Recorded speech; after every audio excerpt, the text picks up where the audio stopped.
Hello दोस्तों, स्वागत है आप सभी का आज की क्लास में। तो आज की क्लास में हम लोग पढ़ने वाले हैं जो शेष परिभाषाएं बची थी उन्हीं को हम लोग पिछली क्लास में पढ़ चुके हैं। दृढ़पटल, रक्तक पटल और रेटिना। रेटिना में बताए थे दो प्रकार की कोशिकाएं पाई जाती हैं, उनके बारे में भी पढ़ा है। तो क्या बताए थे दृढ़पटल में, यहाँ नेत्र की सबसे बाहरी श्वेत अपारदर्शी झिल्ली की एक परत होती है जिसे दृढ़पटल कहते हैं और इससे नेत्र के आंतरिक भागों की रक्षा होती है।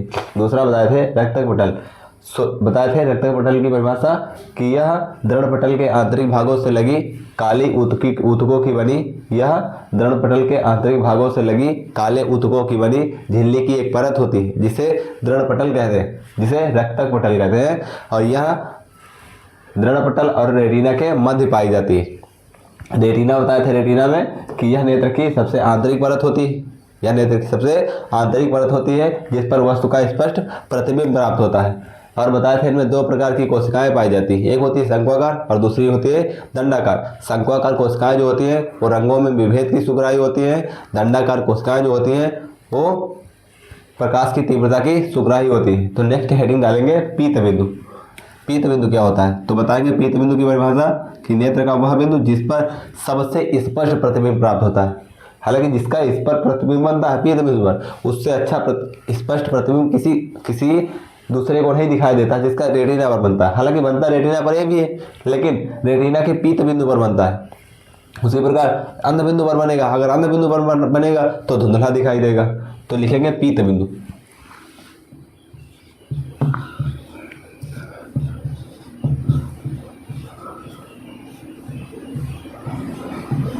पीत बिंदु किसे कहते हैं तो बताएंगे रेटिना पर स्थित वह बिंदु जिस पर वस्तु का स्पष्ट प्रतिबिंब प्राप्त होता है, बहुत स्पष्ट प्रतिबिंब प्राप्त होता है, जिसका इमेज यहाँ बनता है रेटिना के पीत बिंदु पर, वह स्पष्ट प्रतिबिंब प्राप्त होता है।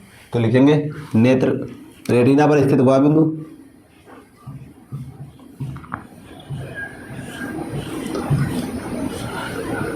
स्थित वह बिंदु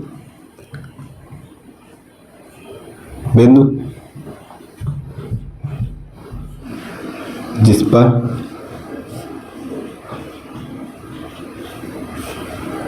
वस्तु का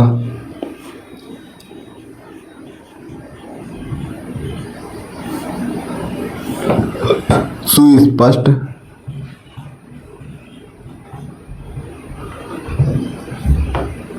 प्रतिबिंब प्राप्त होता है।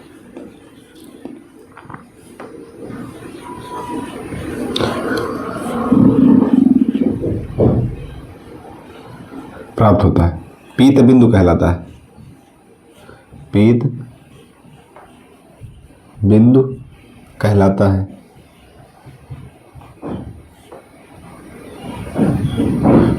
पीत बिंदु कहलाता है। रेटिना पर स्थित वह बिंदु जिस पर वस्तु का सुस्पष्ट प्रतिबिंब प्राप्त होता है पीत बिंदु कहलाता है। अब नेक्स्ट हेडिंग डालेंगे कॉर्निया क्या होती है। ये जो कॉर्निया ये क्या होती है तो बताएंगे नेत्र का उभरा हुआ भाग, जो उभरा हुआ भाग है इसी को कॉर्निया कहते हैं।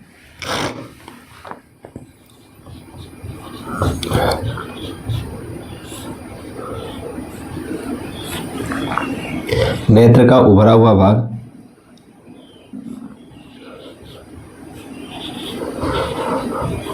उभरा हुआ भाग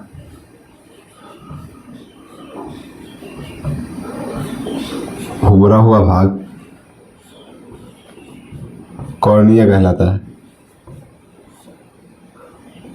कॉर्निया कहलाता है। नेत्र का उभरा हुआ भाग कॉर्निया कहलाता है।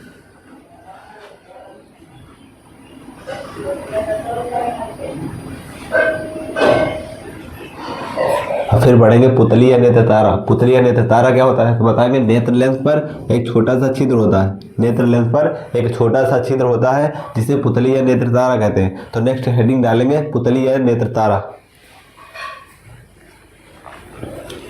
तो डालेंगे नेक्स्ट हेडिंग पुतली या नेत्र तारा।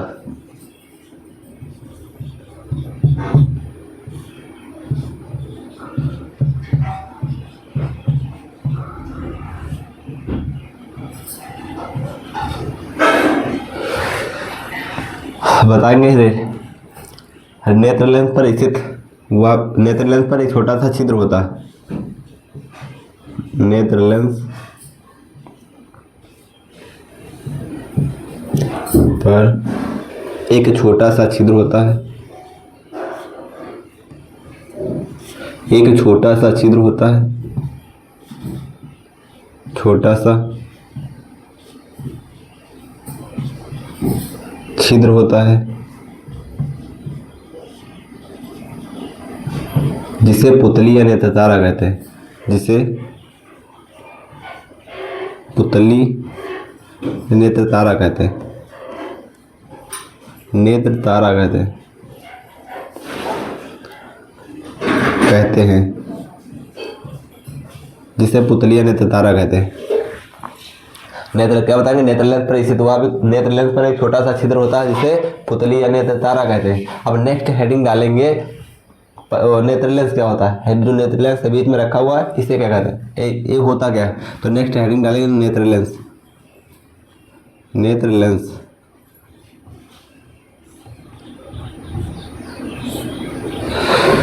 नेत्र लेंस में बताएंगे यह द्विउतलीय लेंस होता है। रिफ्लेक्शन और रिफ्रैक्शन ऑफ लाइट उसमें पढ़ाए थे जब लेंस, तो लेंस के प्रकार बताए थे और उनमें भी उत्तल और अवतल थे। अवतल और उत्तल लेंस के प्रकार बताए थे, तो बताए थे उनमें भी बताए थे उभय उत्तल लेंस, उभय उत्तल लेंस जिनमें दोनों उत्तल होते हैं। तो ये भी दोनों उत्तल है, तो इसे कहेंगे द्विउतलीय लेंस। यह द्विउतलीय लेंस होता है जो पश्चमाभ मांसपेशियों की सहायता से टंगा रहता है। यह द्विउतलीय लेंस होता है जो पश्चमाभ मांसपेशियों की सहायता से टंगा रहता है। यह द्विउतलीय लेंस होता है। यह द्विउतलीय लेंस होता है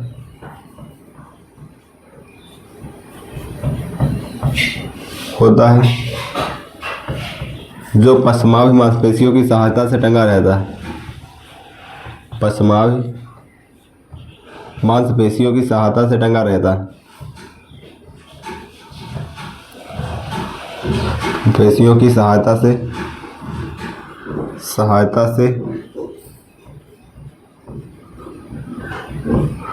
टंगा रहता है। यह द्विउतलीय लेंस होता है जो पश्चमाभ मांसपेशियों की सहायता से टंगा रहता है। नेत्र लेंस कहलाता है। नेत्र लेंस कहलाता है।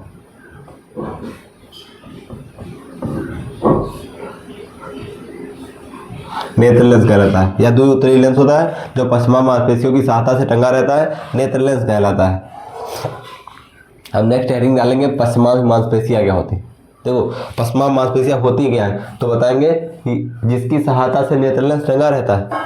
पश्चमाभ मांसपेशियों की सहायता से नेत्र लेंस टंगा रहता है और पश्चमाभ मांसपेशियां जो होती हैं ये नेत्र लेंस पर उतना ही दबाव बनाती है जिससे कि वस्तु स्पष्ट दिखाई दे सके। जैसे धूप हो, धूप में हम लोग बाहर हो, बाहर से जब रूम के अंदर आते हैं तो यही कार्य करती है। कौन सी? पश्चमाभ मांसपेशियां नेत्र लेंस को छोटा या बड़ा करना। देखो जब धूप से बाहर आते हैं तो आंखों को छोटा करते हैं, तो अर्थात नेत्र लेंस जो होता है पश्चमाभ मांसपेशियों की सहायता से छोटा होता है। और जब छोटा हो जाता है तो वस्तु दिखाई देने लगती है थोड़ी बहुत, फिर धीरे धीरे करके पश्चमाभ मांसपेशियां क्या होती है, फिर दबाव कम करती जाती है और नेत्र लेंस फिर अपनी स्थिति में आ जाता है और वस्तु दिखाई देने लगती है। तो क्या लिखेंगे इसमें? पश्चमाभ मांसपेशियों में पश्चमाभ मांसपेशियों की सहायता से नेत्र लेंस टंगा रहता है। पश्चमाभ मांसपेशियों की सहायता से नेत्र लेंस टंगा रहता है। ये पश्चमाभ मांसपेशियां जो होती हैं नेत्र लेंस पर उतना ही दबाव बनाती हैं जिससे कि वस्तु का स्पष्ट प्रतिबिंब प्राप्त हो सके।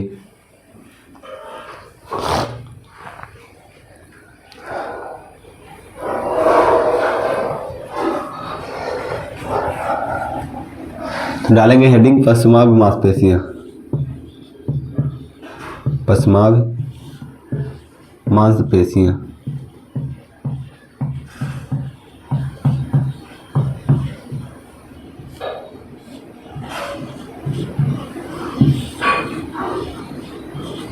पश्चमाभ मांसपेशियां क्या होती बताएंगे? पश्चमाभ मांसपेशियों की सहायता से नेत्र लेंस टंगा रहता है। पश्चमाभ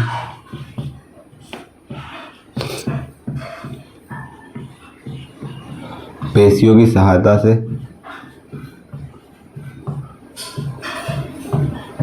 सहायता से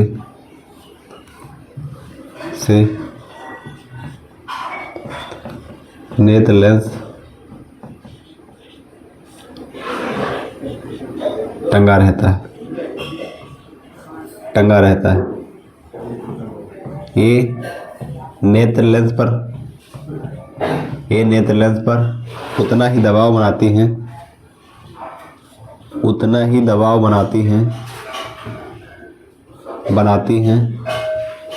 ये नेत्र लेंस पर उतना ही दबाव बनाती हैं जिससे कि स्पष्ट प्रतिबिंब प्राप्त हो सके।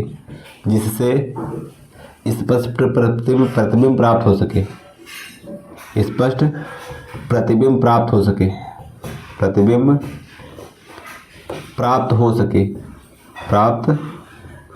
सके। पश्चमाभ मांसपेशियां कहलाती हैं। पश्चमाभ मांसपेशियां कहलाती हैं। पश्चमाभ मांसपेशियां कहलाती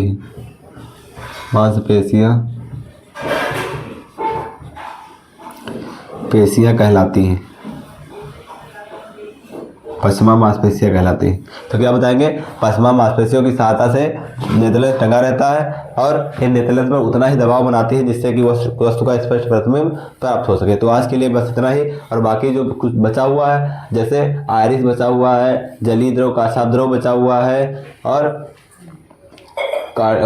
अंधबिंदु बचा हुआ है, तो इनको पढ़ेंगे नेक्स्ट क्लास में। तब तक के लिए इतना ही।